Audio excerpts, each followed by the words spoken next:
Hello everyone and welcome to Mentoring with Geraldine and the Bite-Sized YouTube channel. I hope you're enjoying my YouTube channel. If you'd like me to talk about anything in particular, then please let me know.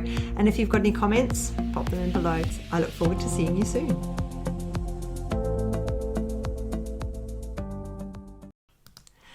Hello everyone and welcome to Mentoring with Geraldine and the Bite-Sized podcast. How the devil are you? So last time we talked about our 5-year plan and working backward. So today I wanted to talk about that plan and predicting forward. Now, very few of us could have predicted that we were going to have a pandemic and that everything was going to change. However, change is what we need to do, isn't it? On a regular basis. We need to change all sorts of things. We need to change our underwear on the basics, but we need to change our bigger picture to keep us vibrant, to keep it happening for us, to keep us alive. We become stagnant very easily. I work with a lot of naturopaths in a 90-day program who feel stagnant. They're not sure, they need a bit of a change. Generally, they're undervaluing themselves. I guess that's going to be a theme of this podcast as well, undervaluing ourselves. So, we're not charging as much as we should for the value we're giving. We overvalue, we undercharge, we get overwhelmed. There's all of the things happening. And when we plan and predict for the future, we need to take into account rising costs. And boy, are there a lot of those at the moment. But in the same voice, there's a lot of rising costs. We need to cover our own costs. We need to cover our mortgage. We need to buy vegetables. But so do our clients. So, the products, prices increase. So we can pass on some of those savings to our clients. So I pass those savings on. Often, I'll use companies to distributors for my product rather than keeping it. I have my herbs in-house, but mostly I don't have anything in-house anymore. It's all through distributors. And by using a distributor, I cut my costs because I'm not storing product. I don't have product loss anymore. Product loss was a big issue prior to me seeing when I was seeing clients in my rooms prior to the pandemic. I saw a lot of people in my room, so I had a big stock. But big stock goes off, and that means you have stock loss, which great, you can write that off against your tax and everything. But honestly, we'd all rather sell it, wouldn't we, rather than writing it off against our tax. So I no longer have product loss. So that has saved me money. So when we're planning for the future, we plan the product we have in our clinic, don't we? So I've got far too many herbs for the clients that I see, okay? And I know that. I've got herbs there that, I look at them and I think, oh, you were so beautiful and you've got such a beautiful purpose and I've got no one to give you to. But that's planning. I didn't plan properly when I bought it. I bought it without certain clients in mind, without a specific strategy around using those herbs. It's, I've got 2 lettuces in the fridge at the moment because I bought one and my husband bought one. So that's not planning, is it? Vegetables are expensive at the moment, so we're going to have to eat a lot of lettuce. And it's the same with business. You've got your strategy. The last time we chatted, we talked about what was happening 5 years into the future.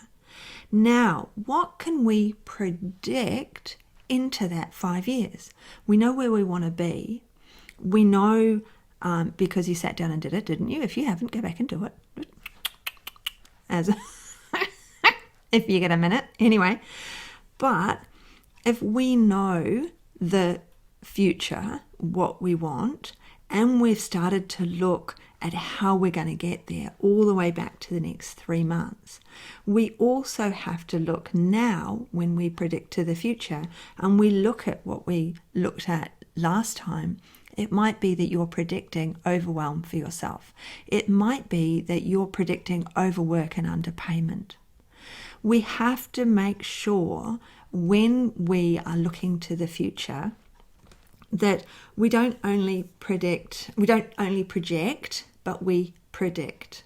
That's the way I wanted to with that one, because we need to increase our effective hourly rate, and we need to work out our hourly rate.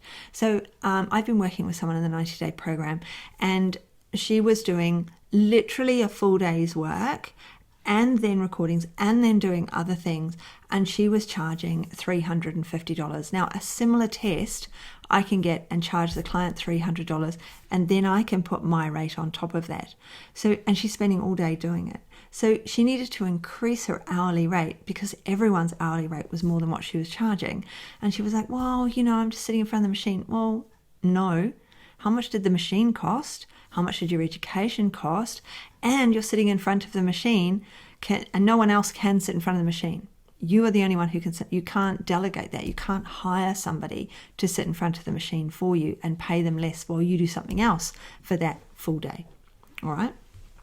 So we've got to think to ourselves, what is the average hourly rate that I want to earn? What is the average hourly rate my colleagues earn? Because we all want to be charging about the same, all right? Because if there's someone super cheap, why are they super cheap? Are they not very good?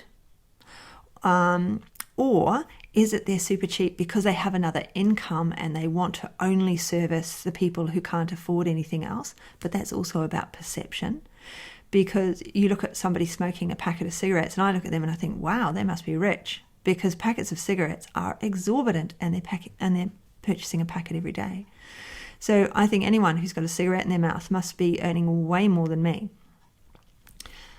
So let's think about how we're going to predict into the future our own earnings to go with that plan. We're going to predict into the future changes that are going to occur. Like, think about it. How often do you get sick? Do you normally get a winter cold or flu that takes you out of business? I talk a lot about, and I had a friend remind me, she said, oh, I know, July is always your slow time, isn't it? For me, it's December.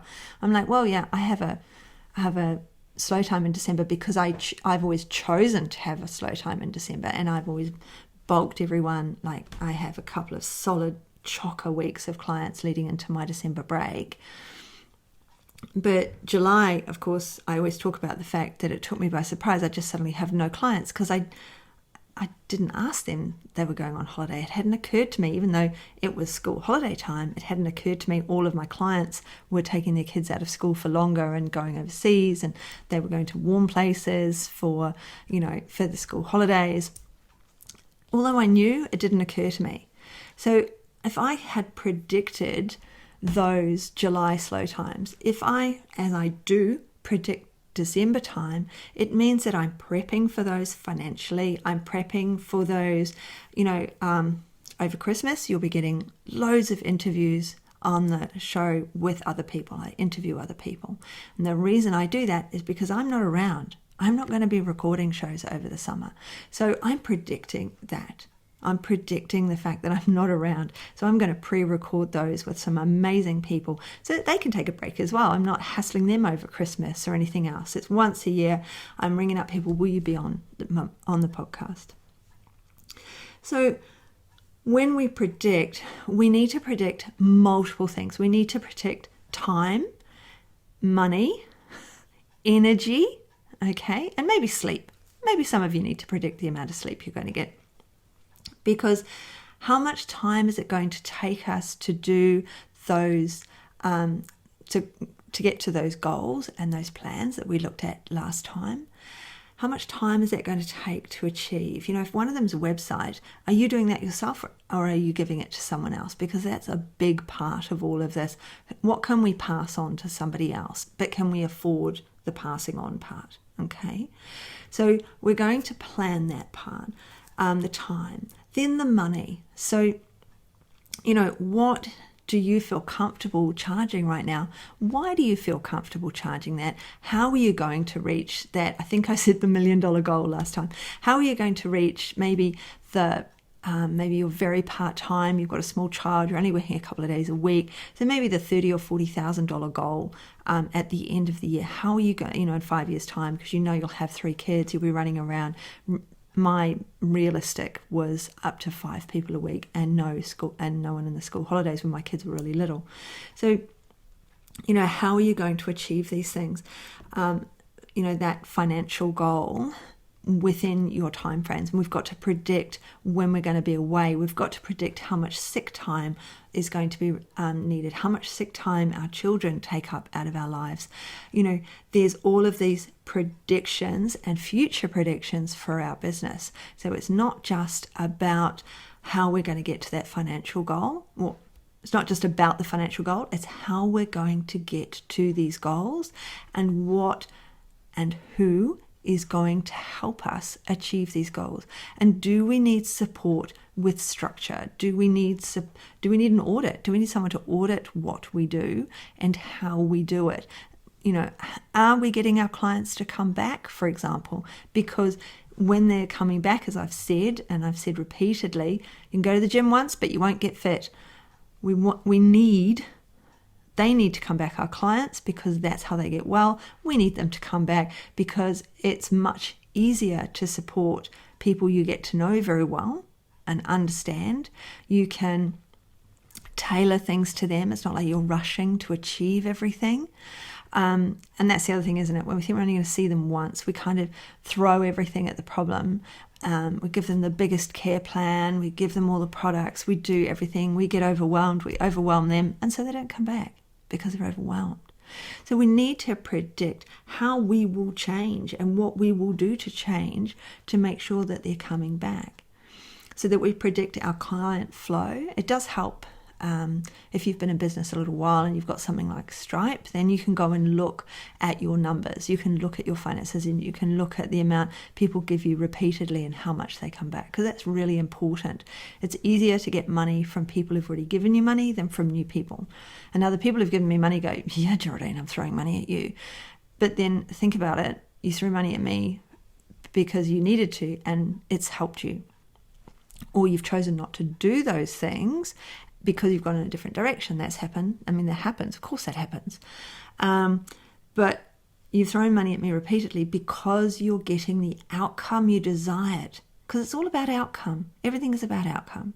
So you're getting the outcome you desired. So you're coming back to me again and again. My clients get the outcome they desire. So they come back to me again and again. I don't have to open my books. I think I'm open for about 3 hours every month for new clients to see if they can get into that time. And if they don't want that time, oh well, you weren't meant to come and see me. So because I don't need lots of new clients, because my other clients are coming back. And that's what we want. We want this knowledge of our clients, this care of our clients, this understanding, and that gives us a repeatable income, okay? Because we've got our scripts right, because we've got our intake right, because we've got our systems right. So you might need a systems audit, or maybe you could start doing that yourself, because we want to predict and plan for the future. And last time you started writing it down. It's kind of why I wanted to do this again, because you started writing it down in our last one. So this is kind of part 2. I will actually name the other one part 1 and call this one part 2.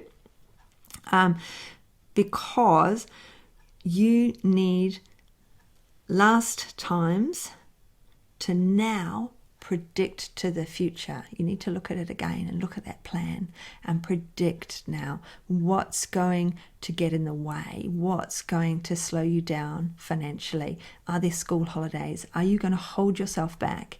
Are you getting in your own way?